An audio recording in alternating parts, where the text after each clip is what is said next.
오늘 우리가 함께 볼 말씀은 창세기 24장 1절에서 9절까지의 말씀입니다. 창세기 24장 1절에서 9절까지의 말씀을 제가 봉독해 드리겠습니다. 아브라함이 나이가 많아 늙었고 여호와께서 그에게 범사의 복을 주셨더라. 아브라함이 자기 집 모든 소유를 맡은 늙은 종에게 이르되 청하건대 내 허벅지 밑에 내 손을 넣으라. 내가 너에게 하늘의 하나님 땅의 하나님이신 여호와를 가리켜 맹세하게 하노니 너는 내가 거주하는 이 지방 가나안 족속의 딸 중에서 내 아들을 위하여 아내를 택하지 말고 내 고향 내 족속에게로 가서 내 아들 이삭을 위하여 아내를 택하라. 종이 이르되 여자가 나를 따라 이 땅으로 오려고 하지 아니하거든 내가 주인의 아들을 주인이 나오신 땅으로 인도하여 돌아가리이까. 아브라함이 그에게 이르되 내 아들을 그리로 데리고 돌아가지 아니하도록 하라. 하늘의 하나님 여호와께서 나를 내 아버지의 집과 내 고향 땅에서 떠나게 하시고 내게 말씀하시며 내게 맹세하여 이르시기를 이 땅을 내 씨에게 주리라 하셨으니 그가 그 사절을 너보다 앞서 보내실지라. 내가 거기서 내 아들을 위하여 아내를 택할지니라. 만일 여자가 너를 따라오려고 하지 아니하면 나의 이 맹세가 너와 상관이 없나니 오직 내 아들을 데리고 그리로 가지 말지니라. 그 종이 이에 그의 주인 아브라함의 허벅지 아래에 손을 넣고 이 일에 대하여 그에게 맹세하였더라. 아멘. 오늘 본문은 아브라함이 아들 이삭의 아내를 구하여 결혼시키는 이야기입니다. 오늘 본문을 시작하면서 모세는 아브라함이 나이가 많아 늙었고 라며 아브라함의 나이에 대해 언급하는데요. 이것은 아브라함이 자신의 생애를 얼마 남겨두지 않은 시점에서 자신이 죽은 이후에도 후손들이 여호와께 대한 경외심이라는 꽃을 계속 피워나가도록 그 기반을 마련해 주는 일로서 자신의 인생을 마무리 지으려고 하고 있음을 보여주고 있는 것입니다. 요즘은 조금씩 생각들이 바뀌어 가고 있기는 하지만 아직까지 우리나라의 대부분의 부모들은 숨을 거둘 때까지 어떻게 하면 자식들에게 한 푼이라도 더 물려줄 수 있을까를 고민하다 죽는 것처럼 보입니다. 자식들이 든든한 직장을 갖고 있는 경우에는 좀 덜 하겠지만 그렇지 못한 경우에는 눈을 감는 순간까지도 자식에게 좀 더 많은 재산을 물려주지 못하고 죽는 것을 미안해하며 숨을 거둡니다.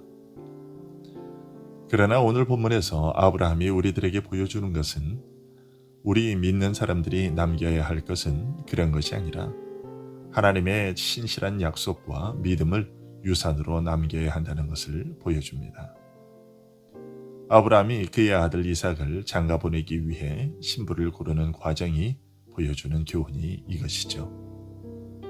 아브라함은 아내 사라가 육신의 눈을 감고 하나님의 품으로 떠나자 자신도 하나님의 부르심을 받을 날이 얼마 남지 않았음을 알고서 자신에게 남은 한 가지 일을 마무리 지으려 하고 있습니다. 바로 아들 이삭을 장가 보내는 것이었습니다. 그러나 이삭의 신부를 고르는 이야기를 67절에 걸쳐 기록하고 있는 것을 보면 아브라함이 아들 이삭을 장가 보내는 데에 상당히 심혈을 기울였고 아주 진지한 고민 가운데 이 일을 진행시켰음을 짐작하게 됩니다. 우리는 그것을 3절을 통해서 알 수 있는데요. 3절에서 아브라함은 자신의 종에게 내가 너에게 하늘의 하나님 땅의 하나님이신 여호와를 가리켜 맹세하게 하노니 라고 말합니다. 하나님의 이름을 걸고 맹세하면서까지 자신의 종에게 당부를 하고 있다는 것은 아브라함이 아들 이삭을 장가 보내는 일을 아주 중요한 일이라고 생각하고 있었음을 보여줍니다. 그런데 여기서 우리에게 드는 의문은 아브라함이 왜 이삭의 아내를 자기들이 머물고 있는 가까운 가나안 땅에서 구하지 아니하고 굳이 800에서 900km나 떨어진 본토 친척집에서 며느리를 얻으려 했을까 하는 것입니다. 3절 하반절에 이 지방 가나안 족속의 딸 중에서 내 아들을 위하여 아내를 택하지 말고 라고 얘기를 하는데요. 혈족에 대한 친근성 때문이었을까요? 그렇지는 않습니다. 그것을 어떻게 할 수 있을까요? 5절과 6절에서 이삭을 그곳으로 데려가지 말도록 한 것이 그 증거입니다. 종이 이르되 여자가 나를 따라 이 땅으로 오려고 하지 아니하거든 내가 주인의 아들을 주인이 나오신 땅으로 인도하여 돌아가리이까. 아브라함이 그에게 이르되 내 아들을 그리로 데리고 돌아가지 아니하도록 하라. 그렇다면 왜 이삭을 그리로 데려가지 말도록 했을까요? 그 첫 번째 이유는 육적인 것을 생각하다가 하나님의 복된 약속을 잃어버리지 않도록 하기 위해서입니다. 지금 아브라함이 거하고 있는 땅은 하나님께서 아브라함과 그의 후손들에게 주시겠다고 약속하신 땅이었습니다. 그런데 만일 이삭이 아내를 얻기 위해 이 땅을 떠났다가 그가 얻은 아내가 이곳에 오기 싫다고 우기고 버티게 된다면 이삭이 그의 아내로 말미암아 하나님께서 약속하신 그 땅을 포기할 우려가 있었기 때문이었던 것이죠. 아브라함은 아들 이삭이 본토에서 우상을 섬기는 친척들과 어울려 지내는 것보다 외롭더라도 하나님께서 그에게 약속하신 가나안 땅에서 나그네로 살기를 원했습니다. 주님은 마태복음 10장 37절에서 아비나 어미를 나보다 더 사랑하는 자는 내게 합당치 아니하고 아들이나 딸을 나보다 더 사랑하는 자도 내게 합당치 아니하고 라고 말씀하셨습니다. 부모나 자식을 하나님보다 더 사랑하는 것이 왜 합당치 않을까요? 거기에는 여러 가지 이유가 있지만 우리가 그동안 보아왔던 창세기의 내용과 관련지어 말한다면 이렇게 얘기할 수 있을 겁니다. 하나님이 우리의 방패요, 우리의 지극히 큰 상급이기 때문입니다. 인생들에게 있어서 그리고 모든 피조물들에게 있어서의 최고의 복은 하나님이십니다. 그것보다 더 큰 선물과 복은 없습니다. 아브라함은 이삭이 아내를 얻으려 하다가 이 최고의 복을 놓치게 될까봐 염려되어 그의 종에게 아내 얻는 일 때문에 이삭을 본토 친척 집으로 데리고 가지 말라고 했던 것이죠. 이삭이 결혼하는 것도 중요한 일이기는 하지만 그렇다고 해서 이 약속의 땅을 버릴 수 있는 위험한 상황에는 노출시키지 않겠다는 것이었습니다. 여러분, 우리가 살다 보면 여러 가지 복잡하고 혼란한 일들에 늘 노출되기 마련입니다. 하지만 우리 신앙인들은 그런 일들 가운데서도 근심 걱정 때문에 하나님의 명령을 잊어버려서는 안 될 것입니다. 어떤 난관이 있더라도 우리는 하나님을 따라야 하겠습니다.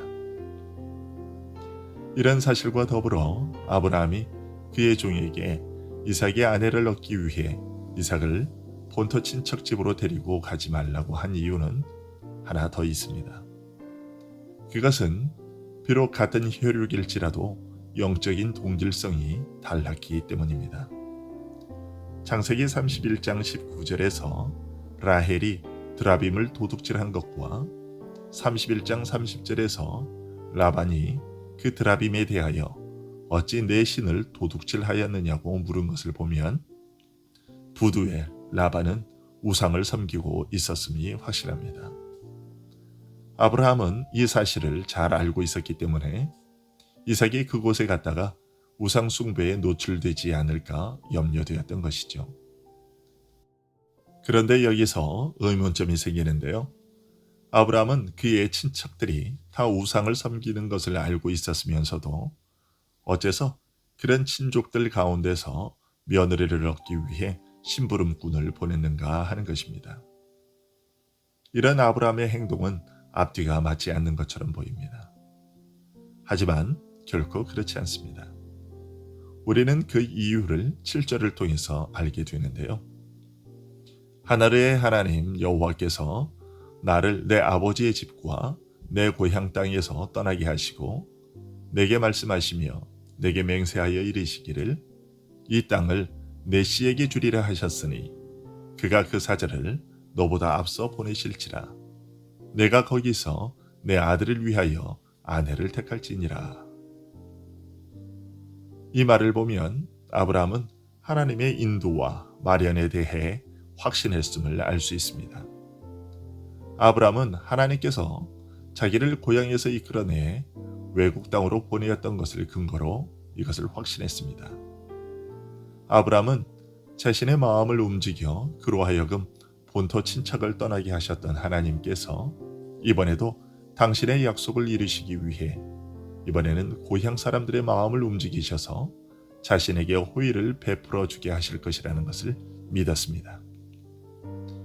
또한 창세기 22장에서 아브라함은 자기를 위하여 친히 준비하시는 하나님을 경험했습니다. 그리고 그것을 경험한 그 땅을 여호와 이레라 불렀습니다. 즉 여호와께서 마련하신다는 이름으로 불렀던 것이죠. 아브라함은 이와 같은 지난날의 하나님의 은혜를 생각하고 이번 일에도 하나님께서 반드시 자신을 돌보아 주시리라 확신했습니다. 여러분, 우리들의 기억력은 유한한데요. 그래서 과거의 일들을 다 기억하지 못합니다. 그러나 우리가 잊어서는 안 되는 것들이 있는데요.